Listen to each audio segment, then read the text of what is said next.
Hi everyone, welcome back to this Lightroom series of tutorials. If you watched the last tutorial, you'll know that we looked at the HSL colour panel, and that allowed us to change the hues, saturations and lightnesses of colour ranges like reds, blues, etc. Today what we're going to do is we're going to have a look at the colour grading panel, and that works in a slightly different way. Instead of changing colour ranges, it allows us to change the colours in different levels of brightness in our picture, so our whites through to our blacks. Okay, let's have a look at it. Let's use our night picture here. That'll be a good one for demonstrating the colour grading panel. And we can see it over here. And immediately what you'll see is we get these colour wheels, and we get them for our midtones, our shadows and our highlights. If you're not seeing the three wheels, just make sure that you've got this option here checked. We can actually look at each of the ranges individually through here, which just gives us a little more control when we're actually changing the position of this little carrot. So just make sure that's selected. Now what we can do is introduce colours into different tonal ranges. So we can be looking at our shadow areas and our lighter areas, our highlights and our midtones. So let's just take the shadows and let's just push it down to this slightly cyan blue colour. Take it in a little bit. And I'm going to take my highlights to the opposite side of the colour wheel, over here to the oranges. I'm just going to do the same with the mid-tones. I'm going to pull that into the orange area as well. And the reason I've picked these colours to start with is because it's quite a common cinematic effect, this orange and teal effect. It's effective because we're introducing contrast in our colour ranges, being at opposite sides of the colour wheel. And because we're using orange for our highlights and our mid-tones, we're not overly affecting the skin tone either, which is something we don't really want to do. You can play around with these as much as you like at the end of the day. For example, we could take our shadows around more to the red, and maybe our highlights round to the green on the opposite side of the wheel again. I'm trying to stick to some basic colour theory. Usually opposite sides of the colour wheel work quite well together, or you could go for three colours where your third colour is kind of in the middle between them. Which is a bit like we have here, to be honest. Our orange kind of sits midway between the colours. And we can play around with that as much as we like. We just have a look at the before and after. We can see quite clearly what effect our colour gradings had. If you compare this to our HSL panel we looked at before, we've looked at how we can change the hue by going around the outside of the colour wheel, and we've looked at how we can change the saturation by moving it in and out towards the centre to decrease the saturation, back out to increase it. But we can also change the lightness, and that's this slider below. So for example, I'm going to come down to our shadows, and I'm just going to darken our shadow area down. Just by pulling that down, you can see how we pull those shadows in. And likewise we could take the highlights up a little bit perhaps. Okay, so let's look at these two options down the bottom. I'm going to start off with balance. It's a low-hanging fruit. It's quite easy to understand.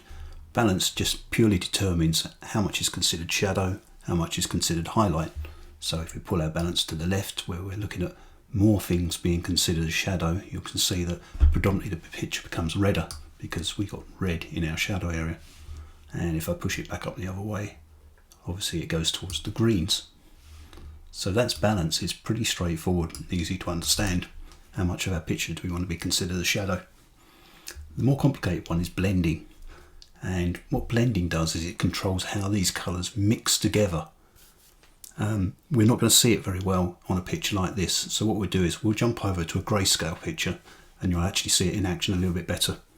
So if I go back to my library, and somewhere around here I have tools, here we go, and let's open up this grayscale picture. Let's take that into the develop module. Let's turn off the before and after view for a minute. And what I'm going to do is I'm going to introduce some blue into our shadow area. And so to do that, we're just going to pull our shadows down to a blue. And just to make it stand out, and because we know what colours mix, we're going to go over to red. Around about red, here we go, for our highlights. And as we would expect, our highlights now have got that red pinkish tinge to them, shadows blue.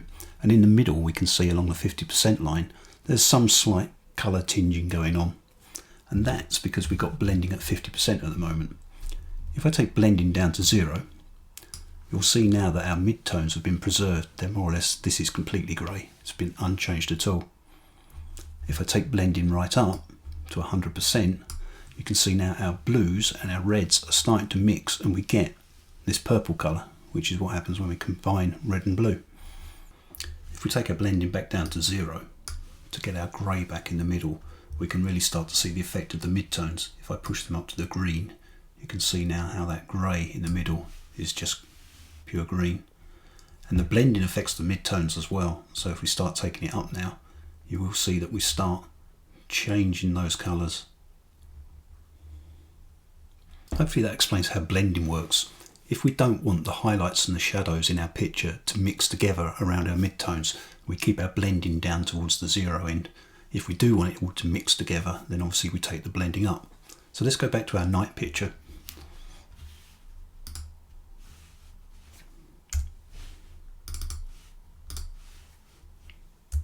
Now let's look how we might put our blending knowledge into practice. I'm just going to reset all of this just by double clicking where it says adjust, and it takes us back.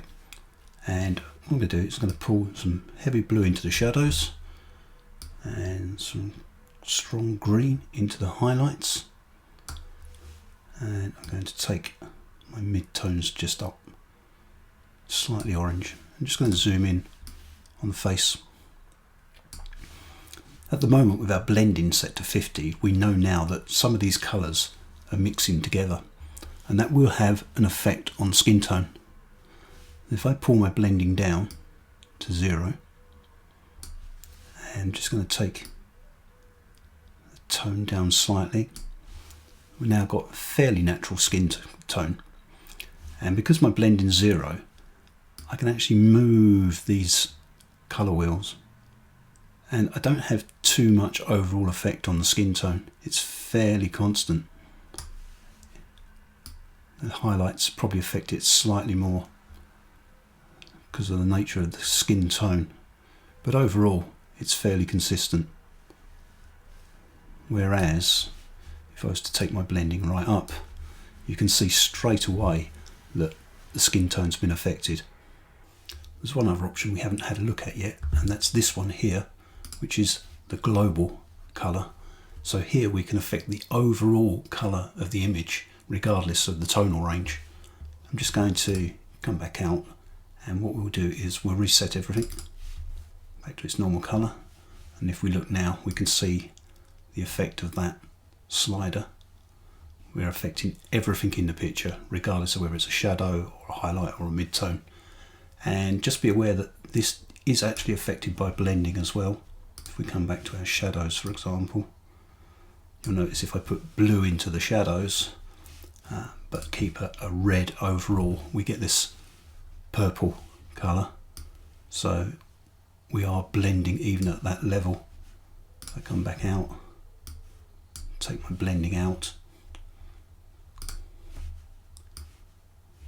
now we're not. A couple of other little things, if we just introduce some colour here, you get this little eye option. If we click on it, we can see a before and after, and sometimes you get this little caret here which you can expand out, and it gives you the sliders to actually adjust the colour wheel. I guess some people might find that useful, but I think it kind of defeats the object. This is nice just to drag and drop where you see the colour and the saturation you like. So let's just tidy this picture up. Just going to reset everything, and I think what we're going to do is we're going to stick with our orange and teal fill around here. I'm going to keep the highlights in the blue range as well. Bring them around here somewhere, and take my mid-tone oranges up. Sensible thing. And I want to pull the blending back.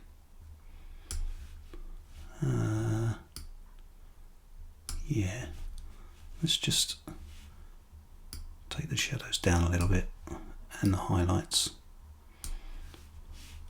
How are we looking? That's not too bad. Maybe just change the oranges slightly. Yeah, pull the blending right out. That's not bad. We might finish it off with a quick vignette. Let's pull that in.